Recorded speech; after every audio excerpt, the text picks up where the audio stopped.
आज का हमारा जो टॉपिक है, आप यहाँ देख सकते हैं, फैक्टर्स अफेक्टिंग द फोटोसिंथेसिस। हम प्रीवियस लेक्चर में डिटेल में फोटोसिंथेसिस के बारे में समझ चुके हैं। अब हम देखेंगे कि वो कौन से फैक्टर्स हैं जो रेट ऑफ फोटोसिंथेसिस को बढ़ा सकते हैं या कम कर सकते हैं।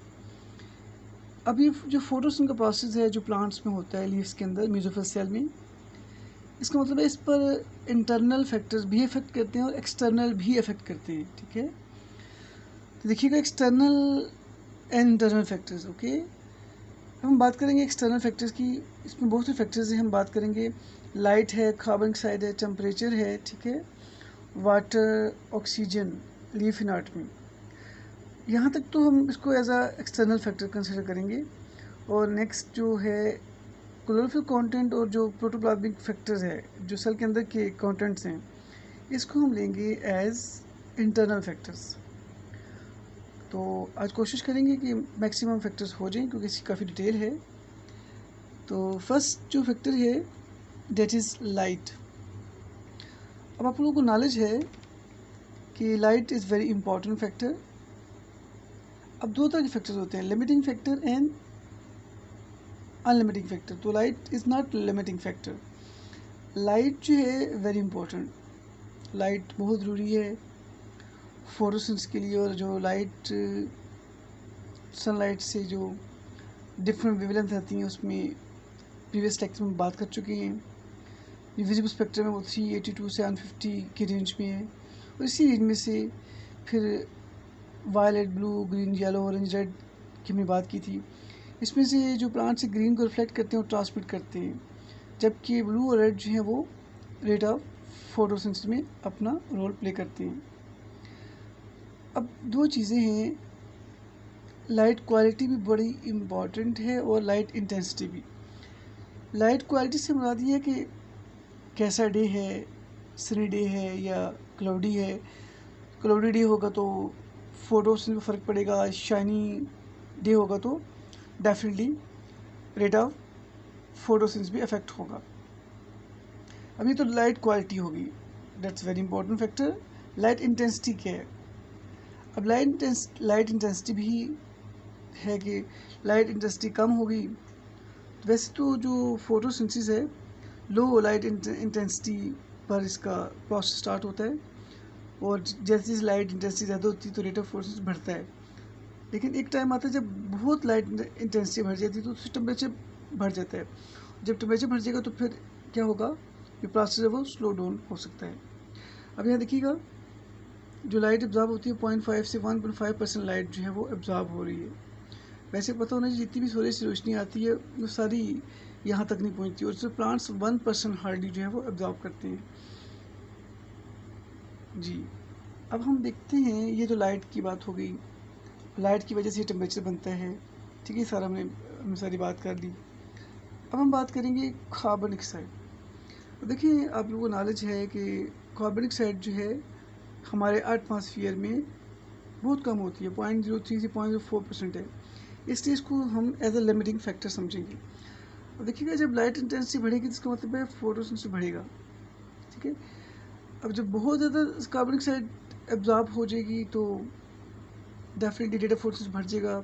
जब रेट ऑफ फोटोसिंथेसिस बढ़ जाएगा तो डेफिनेटली ऑक्सीजन ने इवॉल्व होना है, तो ट्रांसपिरेशन भी होगी। ये सारे फिनोमेना से, अगर CO2 कम एब्जॉर्ब होगी तो रेट ऑफ फोटोसिंथेसिस कम होगा।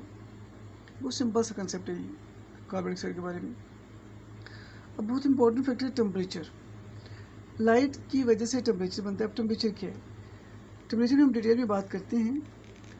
टेम्परेचर जो है, इसमें इसको हम 3 कैटेगरी में डिवाइड करेंगे। पहली है मिनिमम टेम्परेचर पर क्या इफेक्ट होगा रेट ऑफ फोटोसिंथेसिस का, ऑप्टिमम पे क्या होगा और मैक्सिमम पे होगा। हम पहले बात करेंगे अबाउट मिनिमम।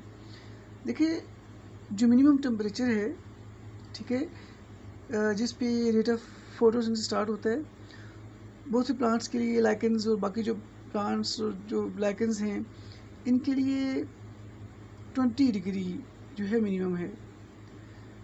कुछ के लिए देखिएगा -35, कुछ प्लांट्स जो बहुत कोल्ड रीजन्स में होते हैं, कोनिफर्स वगैरह, उनके लिए मिनिमम जो टेम्परेचर है that is -35 degree for photosynthesis.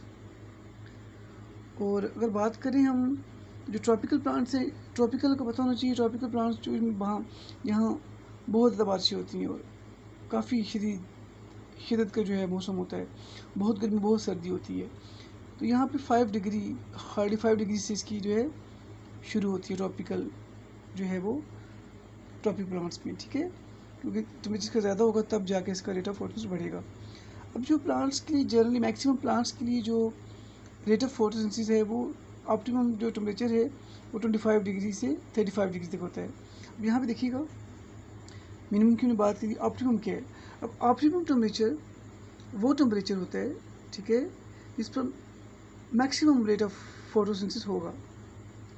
और ऑप्टिमम की बात जो है एकदम से जब टेम्परेचर बढ़ेगा तो डिक्लाइन आ जाएगा। ऑप्टिमम की हमने बात कर ली, 25 डिग्री से 35 डिग्री तक होता है ऑप्टिमम। अब एक फर्दर है, जब ऑप्टिमम से क्रॉस करेगा तो अब जो है ये रूल फॉलो नहीं होगा, डिक्लाइन की तरफ जाएगा फोटोसिंथेसिस का रेट। अब मैक्सिमम का मतलब है कि मैक्सिमम का मतलब ये कि मैक्सिमम टेम्परेचर होगा तो उस वक्त रेट ऑफ फोटोसिंथेसिस होगा, बट मैक्सिमम के फ़ौरन बाद वो डिक्लाइन हो जाएगा।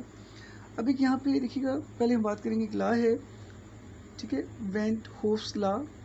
अब वेंट होफ्स लॉ के मुताबिक क्या है कि each 10 degree rise in temperature, देखिए 10 degree 20 30, each 10 degree rise in temperature the rate of photosynthesis double. 10 से 20 हुआ, रेट ऑफ फोटोसिंथेसिस डबल हो गया, 30 हुआ, but up to optimum. Optimum के बाद आप ये रूल अप्लाई नहीं कर सकते। ऑप्टिमम फर्स्ट किया तो 25 है या 35 है, उसके बाद अगर टेम्परेचर बढ़ाएंगे तो 10 डिग्री को फॉलो हम नहीं करेंगे, फिर डिक्लाइन आ जाएगा, ठीक है। तो जैसे ही मैक्सिमम के बाद टेम्परेचर बहुत हाई हो जाएगा, टेम्परेचर बहुत हाई होने से स्टोमेटा क्लोज हो जाएंगे, इधर जैसे ही टेम्परेचर हाई होगा उससे पहले रेट ऑफ फोटोसिंथेसिस बहुत बढ़ जाएगा और रेट ऑफ ट्रांसपिरेशन भी होगी और एकदम से क्या हो जाएगा जो है स्टोमेटा क्लोज हो जाएंगे। अच्छा, अब हम बात करेंगे, ठीक है, ये तो बात होगी टेम्परेचर के हवाले से, मिनिमम, ऑप्टिमम और मैक्सिमम के हवाले से, और हमने बात डिटेल में कर दी है, ठीक है। अब इसमें हम एक दो बातें और शेयर कर लेते हैं यहाँ पे कि टेम्परेचर से क्या फ़र्क पड़ता है। देखिए, जैसे ही टेम्परेचर हाई होगा ना तो टेम्परेचर्स अफेक्ट करेंगे साइटोप्लाज्म पे। एंड आपको आइडिया है कि प्लांट्स के अंदर, लिविंग सेल के अंदर एंजाइम्स होते हैं, enzymes are very sensitive to temperature. जैसे ही टेम्परेचर बढ़ेगा एंजाइम डीनेचर हो जाएंगे तो क्या होगा, रेट ऑफ फोटोसिंथेसिस डिक्लाइन होगा, डिक्रीज हो जाएगा। यहाँ पे एक और पॉइंट भी है, स्टोमेटा में हम बात करें क्लोज हो जाएंगे। इसके अलावा जो है जैसे जैसे टेम्परेचर बढ़ेगा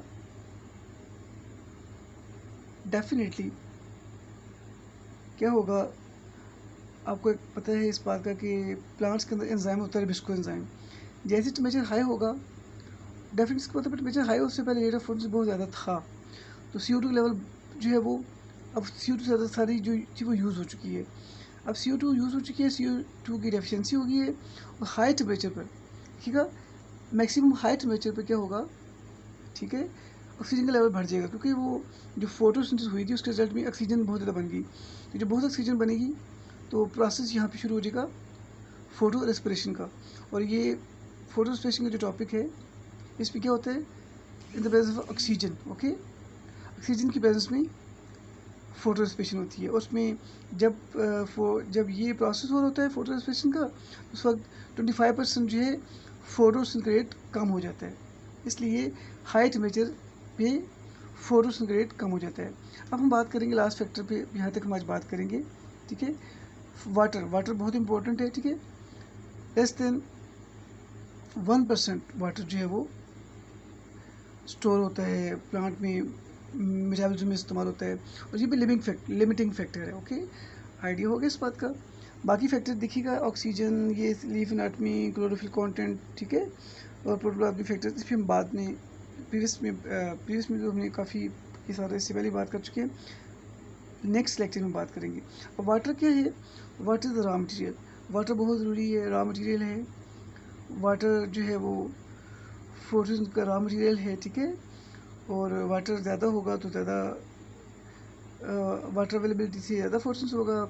जब ड्राउट आ जाएगा, ड्राई कंडीशन आ जाएंगी तो वाटर कम होगा, तो रेट ऑफ फोर्सेस भी कम होगा।